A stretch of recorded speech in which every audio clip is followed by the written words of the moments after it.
Assalamualaikum warahmatullahi wabarakatuh. Perkenalkan, kami dari kelompok 13 akan mempresentasikan materi tentang siklus sistem energi pada ekosistem atau aliran kalor. Saya Ainan bersama teman saya Dwi, Madina, dan Malvin. Izinkan kami menyampaikan materi kami. Silahkan untuk materi pertama akan disampaikan oleh Madina. Pendahuluan, aliran energi merupakan proses fundamental yang mempertahankan kehidupan di bumi. Energi mengalir melalui rantai makanan dan jaring makanan, dari produsen ke berbagai tingkat konsumen. Dalam konteks fisika, aliran energi dalam ekosistem dijelaskan melalui hukum termodinamika dan mekanisme perpindahan kalor. Pada akhirnya, energi dilepaskan ke lingkungan dalam bentuk panas.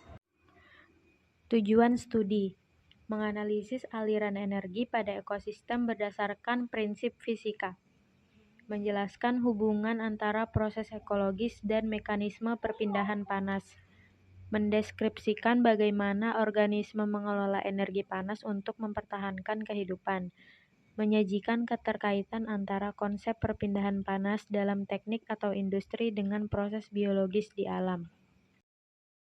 Hukum termodinamika. Hukum 1. Termodinamika kekekalan energi. Energi tidak dapat diciptakan atau dimusnahkan, hanya berubah bentuk. Contohnya, energi matahari, energi kimia melalui fotosintesis pada tumbuhan.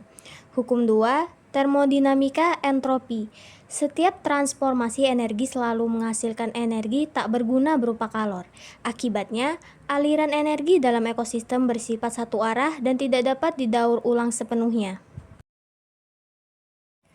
Kalor dan perpindahan panas. Kalor adalah energi yang berpindah akibat perbedaan suhu antar objek. Laju perpindahan panas adalah jumlah energi panas yang berpindah per satuan waktu. Dalam organisme, panas dihasilkan oleh aktivitas metabolisme dan harus dilepaskan agar tidak terjadi overheating. Mengapa penting dalam ekosistem? 1. Menentukan keseimbangan energi dan keberlangsungan organisme. 2. Menjelaskan mengapa energi berkurang di setiap tingkat trofik. Mekanisme perpindahan panas. Mekanisme, definisi, dan contoh perpindahan panas pada ekosistem. Yang pertama yaitu radiasi, merupakan perpindahan panas tanpa menggunakan medium. Contohnya, matahari memanaskan permukaan bumi.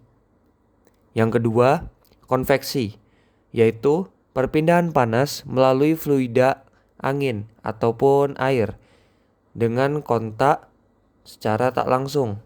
Contohnya, membantu pendinginan tubuh. Yang ketiga, konduksi, perpindahan panas melalui kontak langsung. Contohnya, hewan yang menempel di tanah yang dingin. Transfer energi dalam ekosistem. Yang pertama, energi bergerak melalui tingkat trofik, yaitu dari produsen ke konsumen 1, lalu konsumen 2, dan yang terakhir predator puncak. Yang kedua, aturan 10% energi. Hanya sekitar 10% energi yang diteruskan ke tingkat berikutnya.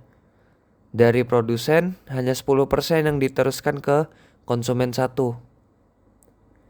Yang ketiga, kurang lebih 90% energi hilang sebagai kalor akibat respirasi, metabolisme, dan proses biologis lainnya. Yang keempat, semakin tinggi tingkat trofik, semakin sedikit energi yang tersedia. Pelepasan kalor dalam organisme.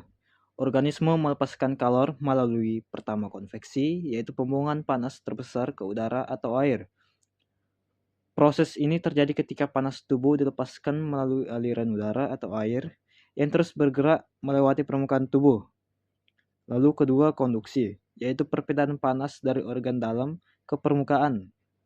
Pada mekanisme ini, panas berpindah langsung melalui jaringan tubuh, mulai dari organ yang menghasilkan panas metabolik hingga mencapai permukaan kulit. Yang ketiga ada radiasi, yaitu pelepasan panas ke lingkungan terbuka. Radiasi memungkinkan organisme melepaskan panas dalam bentuk gelombang inframerah. Lalu ada faktor yang mempengaruhi. Yang pertama, suhu tubuh.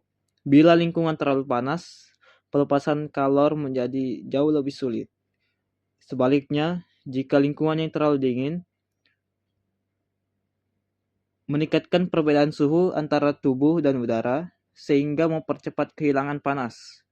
Lalu ada kelembaban. Kelembaban tinggi membuat proses penguapan seperti berkeringat atau evaporasi kulit menjadi jauh kurang efektif. Sebaliknya, kelembaban rendah mendukung evaporasi sehingga pendinginan tubuh dapat berlangsung lebih cepat. Lalu ada kecepatan angin. Angin membantu mempercepat proses konveksi dengan membawa panas yang ada di permukaan tubuh ke udara sekitarnya.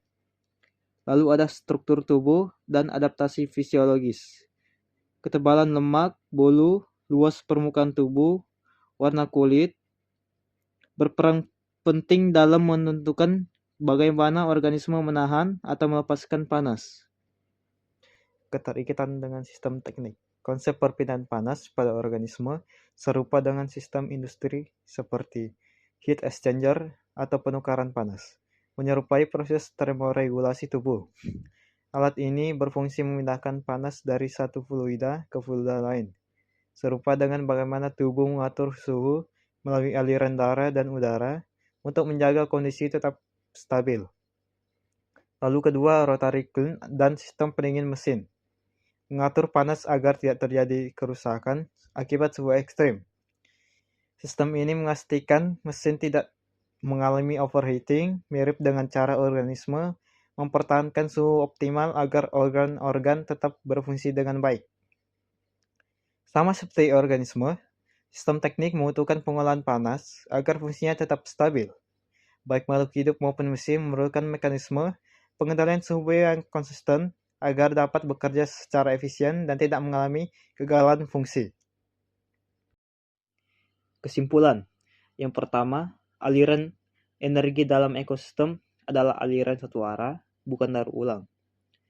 Energi yang masuk ke ekosistem terus mengalir dari produsen ke konsumen dan akhirnya dilepas sebagai panas ke lingkungan. Lalu kedua, energi masuk sebagai radiasi, berubah menjadi energi kimia, lalu energi panas. Fotosintesis mengubah energi cahaya menjadi energi kimia yang disimpan dalam molekul organik.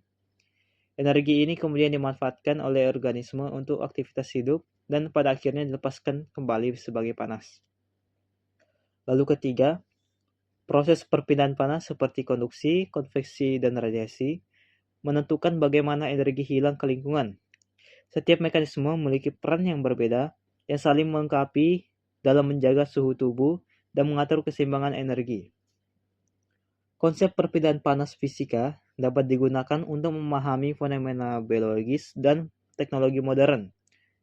Prinsip-prinsip ini menjelaskan bagaimana tubuh bertahan terhadap perubahan suhu, sekaligus menjadi dasar perancang alat teknik seperti pendingin mesin, pengatur suhu, dan lain-lain. Nggak terasa nih, sudah sampai di ujung presentasi. Sekian presentasi dari kami. Mohon maaf jika ada salah kata ataupun penyebutan dalam presentasi kami.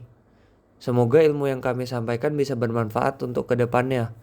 Sekian dari kami. Wassalamualaikum warahmatullahi wabarakatuh.